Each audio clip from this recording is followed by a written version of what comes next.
This is the new teacher training, getting us ready for teacher duties, as we will be for the 2023-24 school year. We've talked a lot about classroom management, what to do in different stages of behaviors. We've talked about special education services and how we'll be dealing with special education students, even in a regular classroom.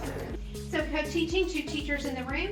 You have an academic expert in the gen ed teacher, and then you have a special ed teacher that's there for supports and services. College tends to prepare you for learning about being a teacher, but when you are among other people that have some experience within the education realm, you can learn so much more from those who have already had the experience of being in the classroom. I personally would label expectations for my classrooms, not label them as rules. There's a lot of people walking away from the profession at this time, and they have their reasons and they have their issues that are going on.